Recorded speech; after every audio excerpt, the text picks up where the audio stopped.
આજે તો 45 ડિગ્રી તાપમાન. આવી રીતના નહીં હાલો બધું પહેલેથી કહું. તો ગુડ મોર્નિંગ, જય શ્રી રામ મિત્રો. કેમ છો બધા? મજામાં? તો સ્વાગત છે અમારા નવા વ્લોગમાં. આગલા વિડીયોમાં તમે જોયું હતું કે અમે અમદાવાદ પહોંચ્યા. હજી તો સાંજે અમદાવાદ પહોંચ્યા ને સવારે નીકળી જવાનું હતું. પપ્પાને ખબર હતી કે વહુ બટાને સોડા બહુ ભાવે. આખું ફ્રીજ સોડાથી ભરી દીધું હતું. કેટલી બધી સોડા લઈ આવ્યા હતા, પણ ચા ઉપર સોડા તો ભાવે નહીં. કૌશલ હજી ઉઠ્યા હતા. પછી અમે બધા ઘડીક બેઠા, ચા પાણી નાસ્તો કર્યો, નાઈ ધોઈને મસ્ત તૈયાર થઈ ગયા, નીકળી ગયા રાજકોટ જવા માટે. આપણે 7 વાગે રાજકોટ જવા માટે નીકળ્યા ભેગું પેલા તો આપણે ટાંકી ફૂલ કરાવી લીધી અને પછી આપણે પાછો સુરેન્દ્રનગર રાજકોટ હાઈવે પકડી લીધો તો રસ્તામાં કરી લીધો નાસ્તાનો હોલ્ટ. પેલા તો મગાવી ઈડલી સંભાર અને દહીં વડા, પછી મગાવ્યું બ્રેડ બટર. અને અહીંયા જો સ્નેપ પાડ્યા વગર તો ઘર જ ના ઉતરે.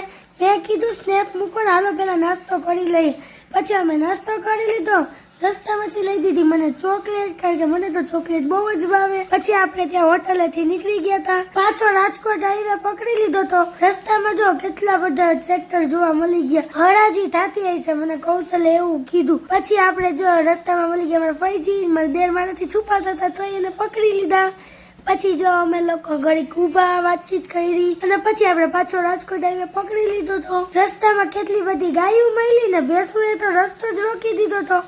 ઈ કે અમારે તમને જવા જ નથી દેવા. તો એ કૌશલે તો આમથી આમ ગાડી કરી રસ્તો કરી લીધો તો. આખે રસ્તે આપણે વાતચીત કરતા આવ્યા, પરંતુ એને દડકો એવો થઈ ગયો તો ને કે એની વાત જ પૂછી દીઓમાં. વળી ગાડીને ભૂખ લાગી ગઈ એટલે પેટ્રોલ પુરાવી લીધું અને પછી એને 45 ડિગ્રી તાપમાન થઈ ગયું હતું. બપોરના 1 વાગી ગયા હતા ને આપણે છે ને પેટ્રોલ પંપ પાસે જ ઘડીક પોરો ખાઈ લીધો.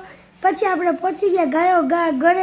આજે મારી ફ્રેન્ડ ના ઘરે જમવાનું હતું. જમી કાઢીને ઘડીક સુઈ ગયા, કારણ કે બહુ તાકોરો લાગ્યો તો. બપોર પછી ઉઠીને જુપિટર સર્વિસ માં દીધી હતી, ઈ લેવા ગયા. જુપિટર સર્વિસ કરવામાં હજી 15-20 મિનિટ લાગે એમ હતી.